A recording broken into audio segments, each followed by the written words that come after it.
नमस्कार दोस्तों। जैसे ही हम रिजर्वेशन की बात करते हैं, इसका मतलब ये होता है कि किसी खास वर्ग को विशेष लाभ पहुंचाने की बातचीत या कुछ प्रक्रिया जिससे किसी खास वर्ग को कुछ विशेष लाभ पहुंचे।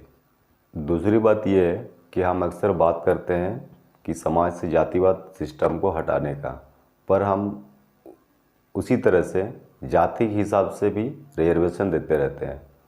अगर हम जाति के हिसाब से रिजर्वेशन देते रहेंगे तो इससे तो जातिवाद बढ़ेगी, तो फिर आखिर कैसे समाज से जातिवाद ख़त्म होगा।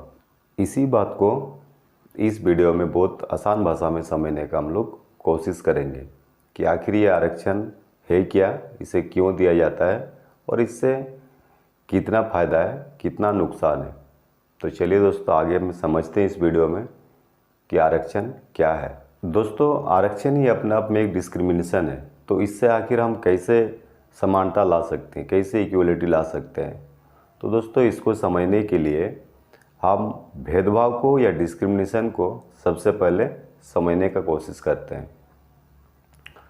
दोस्तों, ऐसे डिस्क्रिमिनेशन दो तरह का होता है। जब भी हम समानता पर छेड़छाड़ करेंगे, इसका मतलब हम कहीं ना कहीं भेदभाव ही करना चाह रहे हैं। पर दोस्तों, कुछ भेदभाव अच्छे के लिए होते हैं और कुछ कुछ भेदभाव शोषण करने के लिए किया जाता है। इस तरह से दोस्तों भेदभाव को हम दो तरीक़ा से बांट सकते हैं। पहला है एक्सप्लॉयटेटिव डिस्क्रिमिनेशन और दूसरी है प्रोटेक्टिव डिस्क्रिमिनेशन।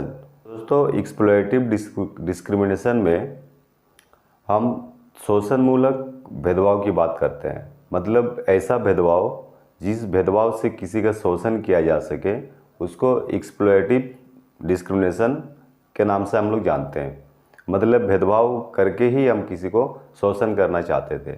जैसे हमारे साथ अंग्रेज़ों ने किया, वो हमें जान से तो मारना नहीं चाहता था, पर वो हम लोग को भेदभाव करके रखना चाहता था। मतलब वो एक्सप्लॉयटेटिव डिस्क्रिमिनेशन करके हमारे ऊपर राज करना चाहता था।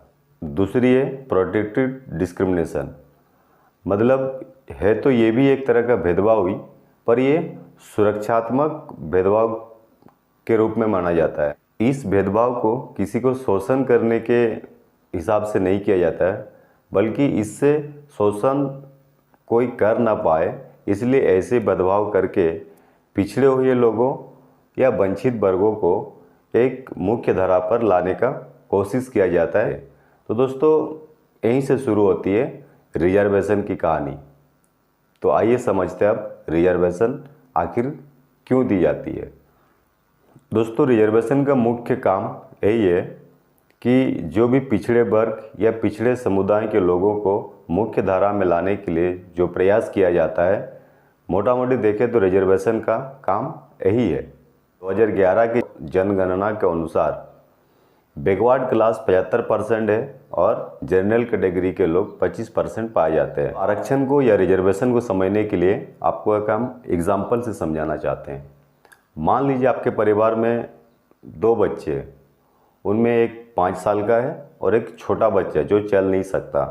और अगर अचानक परिवार को कहीं घूमने या कहीं जाने का प्लानिंग होती है और उस वक्त जो छोटे बच्चा है उसको गोद में ले लिया जाता है और बड़े बच्चे को जो चल पाता है उसको चलने ही दिया जाता है। अगर उस वक्त अगर हम ये सोचें कि नहीं, हमारे परिवार में तो इक्वलिटी की भावना रहती है, समानता का भावना रहता है, अब चलना तो दोनों को पड़ेगा, तो क्या दोस्तों हम लोग ऐसा करते हैं? ऐसा नहीं करते हैं। क्यों? क्योंकि हम लोग वहाँ पे भी भेदभाव करके अपने परिवार में एक समानता लाना चाहते हैं, एक इक्वलिटी लाना चाहते हैं, जिससे दोनों बराबर चल पाएँ और बराबर दूरी पहुंच सकें। या इसको ऐसे भी समझ सकते हैं, मान लीजिए हमारे घर में दो बच्चे हैं, एक बच्चे का तबीयत खराब हो जाती है और दूसरा बच्चा ठीक ठाक रहता है, तंदुरुस्त है। पर जिस समय उस बच्चा का तबीयत खराब होती है, उस बार डॉक्टर ने उसको हेल्दी खाना, पौष्टिक खाना खिलाने का बात करते हैं ताकि बच्चा जल्द से जल्द ठीक हो सके। तो दोस्तों, सेम सिचुएशन में अगर उस समय भी हम लोग ये सोचें कि नहीं, मेरे घर में तो इक्वलिटी ही होगी, मेरे घर में तो मेरा घर समानता के हिसाब से चलता है, अब यहाँ पे जो भी खाना बनेगा सबके लिए एक ही बराबर खाना बनेगा, तो दोस्तों क्या उस समय हम वो जो बीमार पड़े हुए लड़का है उसके साथ हम जस्टिस कर पा रहे हैं, या उसको हम ठीक कर पाएंगे, उसको हेल्दी कर पाएंगे? नहीं। तो दोस्तों आरक्षण भी कुछ इस तरह से ही काम करता है। यही रीज़न है दोस्तों, सिर्फ इंडिया में नहीं, इंडिया के बाहर भी अलग अलग देश में रिजर्वेशन सिस्टम लागू किया गया है ताकि पिछड़े हुए लोगों को मुख्य धारा में लाया जा सके। भेदभाव की स्थिति देश और दुनिया में बहुत सदियों से चलते हुए आ रहा है। छोटे जाति के लोगों को जब छूने तक के अलाउ नहीं रहता था, रास्ते में सही से चलने तक का भी परमिशन नहीं दिया जाता था, उस समय पे उससे कैसे उम्मीद किया जा सकता है कि वो भी उस तरह का फाइट करे या वैसे ही जगह से आगे बढ़े जैसे अपर कास्ट के लोग आगे बढ़ जाते थे। और उसका अगर हम इस तरह से बात करेंगे कि नहीं, नीचे वर्ग के लोग या नीचे कास्ट के लोग तो कैपेबल ही नहीं होती है, वो लोग कुछ कर ही नहीं सकता है, सिर्फ वो लोग मजदूरी कर सकता है, सिर्फ वो लोग मेहनत करने के लिए, तो दोस्तों ये एक गलत मानसिकता के अलावा और कुछ भी नहीं है। दोस्तों कोई कुछ कर पाए या कोई कुछ कर पाएगा या नहीं कर पाएगा, ये उसकी जाति पर निर्भर नहीं करती। कुछ लोगों को रिजर्वेशन मिलने के बावजूद भी उसको लेने के लिए जो मिनिमम रिसोर्सेज की जरूरत होती है। भूल गए तो फिर से पढ़ लीजिए इतिहास कि कौन मेहनत करके कमाता रहा है और कौन उसे खैरात समझकर लूटता रहा है। अरे सदियों से दक्षिणा ले लेके भर ली अपनी पेटियां आप लोगों ने।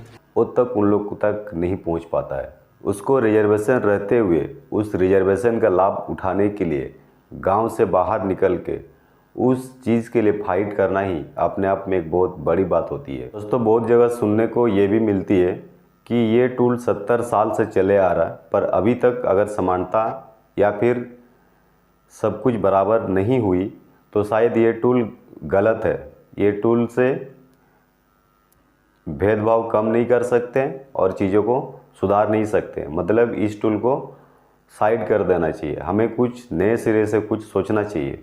तो दोस्तों ऐसी बात नहीं है, ये काम तो ज़रूर कर रहा है पर धीरे धीरे कर रहा है, और रिजर्वेशन से ही हम पिछड़े वर्गों को, वंचित वर्गों के लोगों को मुख्य धारा में ला सकते हैं। इसी तरह का इन्फॉर्मेटिव वीडियो अगर आपको अच्छा लगता हो, अगर आप सुनना चाहते हैं तो मेरे चैनल पर आइए और सब्सक्राइब करिए, साथ में बेल आइकन भी दबाइए ताकि इस तरह के वीडियो का नोटिफिकेशन आप तक सबसे पहले पहुंचे।